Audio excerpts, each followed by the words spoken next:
मैं आपको एक तस्वीर दिखाता हूं, आप इस शख्स को पहचानिए। कि आप इस शख्स को पहचानते हैं? अगर आप इस शख्स को नहीं पहचानते होंगे तो मैं आपको बताता हूं कि इसका नाम क्या है। इसका नाम है मनोज साहनी। उम्र इसकी 56 साल की है। अब इस तस्वीर को देखिए। इस महिला का नाम है सरस्वती वैद्य। सरस्वती वैद्य इसका नाम है। और मनोज साहनी ने इस महिला की टुकड़े टुकड़े कर दिए, और न केवल टुकड़े टुकड़े किए बल्कि टुकड़े टुकड़े कर करके कुकर में पकाया, और कुकर में पकाकर कुत्तों को खिलाया। या मनोज एक आरी की मदद से सरस्वती के टुकड़े किया। उसके बाद भी उसका जब जी न भरा तो उसकी हड्डी को अलग करके, यानी उसकी हड्डी को अलग करने के लिए एक कटर का इस्तेमाल किया, और कटर का इस्तेमाल करके उसको एक प्रेशर कुकर में पकाया। फिर उन टुकड़ों को एक एक करके सारे कुत्तों को। आप सोच सकते हो कि कितना निर्दयी इंसान है ये इंसान। इस इंसान को इंसान नहीं, इस इंसान को हैवान कहा जाए तो ज्यादा ठीक है। इंसान कितना बेदर्द हो जा रहा है। यह घटना है महाराष्ट्र के मीरा रोड की। आपको बता दूं कि मनोज और सरस्वती पिछले 3 सालों से लिव इन रिलेशन में रहते थे। आपको बता दूं कि दोनों के बीच में लगभग 20 साल का फर्क है।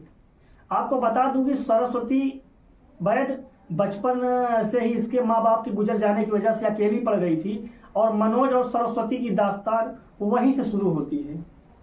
यह मनोज किराए के अपार्टमेंट में रहता था, और उसी अपार्टमेंट पे जो है सरस्वती रहती थी। रहते रहते दोनों के बीच में रिलेशन में रहने लगे, और एक दिन अचानक क्या बात हो गई कि इन दोनों के बीच में अचानक कैसा विवाद हो गया। रात को मनोज ने सरस्वती के सर को दीवार से पटका, और पटकने के बाद उसकी मौत कर दी। जब सरस्वती का सर ये दीवार में पटकता है, दीवार में मारता है, तो सरस्वती बेहोश हो जाती है, और बेहोश होने के बाद उसका इसने कत्ल कर दिया। वक्त बीतता है, सोसाइटी के लोगों को एक बदबू सा महसूस होता है। लोग सोचते हैं कि अचानक से बदबू कहाँ से आ रही है, और इतनी तेजी से बदबू आ रही है। दरअसल मनोज पागल टाइप का था, बहुत ज़्यादा। या समाज में नहीं बैठता था, ना बैठना ना उठना सोसाइटी में, ना किसी के बीच में रहना, ना किसी से ज़्यादा बातचीत करना, ना किसी फंक्शन में जाना, और अपने घर से बाहर ज़्यादा निकलता भी नहीं था। तो एक दिन जो है अचानक सोसाइटी के लोग देखते हैं कि यह एक कुकर लेके आता है, और कुकर में जो है से कुछ निकालता है और कुत्तों को खिलाता है। तो लोग समझ नहीं पा रहे थे कि इसको न इंसान से प्यार है न जानवर से प्यार है, तो आखिरकार क्या है जो अचानक से कुत्तों को खाना खिला रहा है। जब लोगों को शक हुआ तो लोग पुलिस कंप्लेन किए, पुलिस कंप्लेन हुआ, पुलिस घर में आई तो पुलिस देखी और चौंक जाती है, हैरान हो जाती है। पुलिस ने ऐसा क्या देख लिया था। मैं आपको बता दूं कि पुलिस के आते ही मनोज गेट खोलता है, और नॉर्मल तरीके से आपको बता दूं कि पुलिस के आते ही मनोज जब गेट खोला और नॉर्मल तरीके से बिहेव किया, नॉर्मल तरीके से बात की कि बताइए सर क्या बात है, आप क्यों आए हैं। तो पुलिस ने बताया कि हमें कुछ शक है, हम कुछ पूछताछ करने आए हैं, हम कुछ जांच करने आए हैं।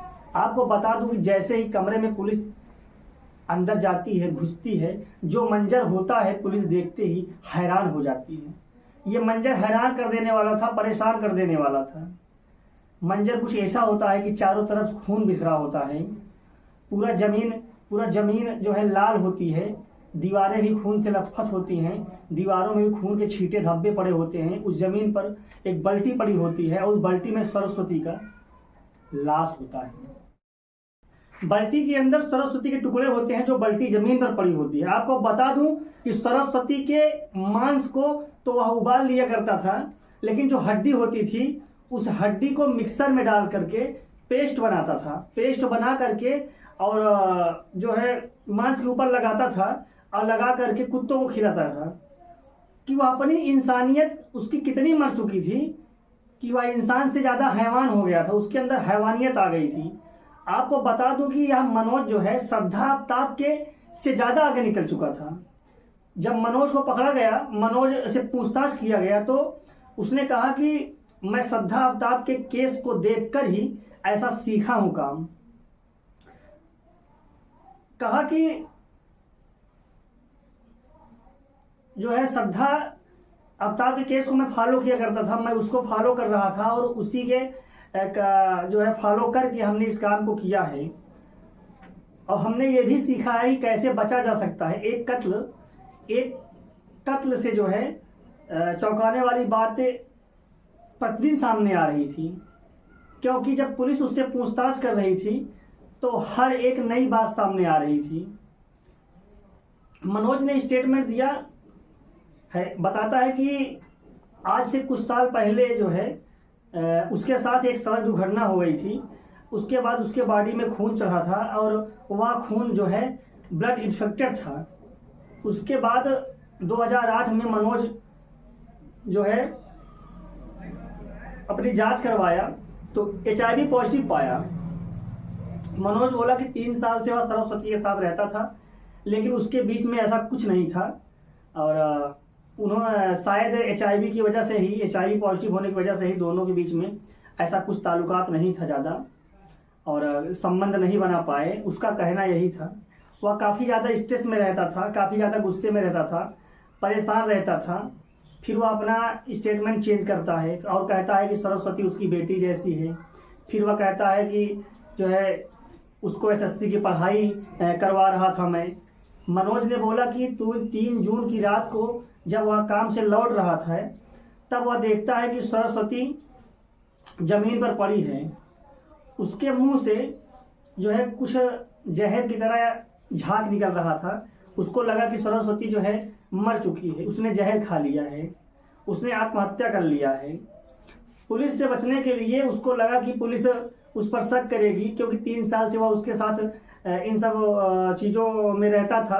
और फिर जो है उसने ऐसे कांड को अंजाम दिया खुद को बचने के लिए।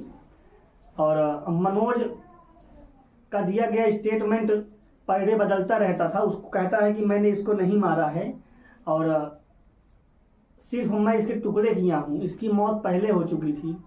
अब पुलिस को लग रहा था कि मनोज गुमराह कर रहा है, जिस तरीके से मनोज अपना स्टेटमेंट बदल रहा था। और इससे साफ साफ जाहिर होता है कि मनोज बहुत सातिर किस्म का एक सातिर क्रिमिनल है, अपराधी है। आपको बता दूं कि सरस्वती के 3 बहनें जो होती हैं, मीडिया के सामने आकर अपनी बातें रखती हैं, बयान कर रही हैं।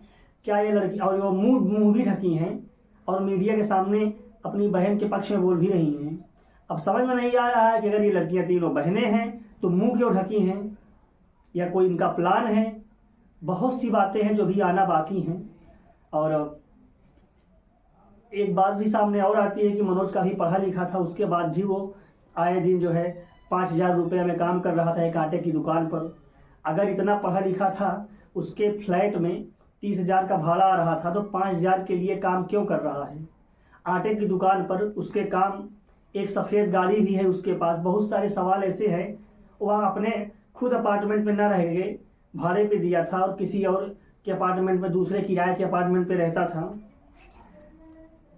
बहुत से सवाल हैं जिसके जवाब अभी मिलना बाकी हैं। इन दोनों के बीच में क्या रिश्ता था, क्या ये दोनों रिलेशन में थे, शारीरिक संबंध करते थे। मनोज का कहना है कि ऐसा कुछ नहीं है।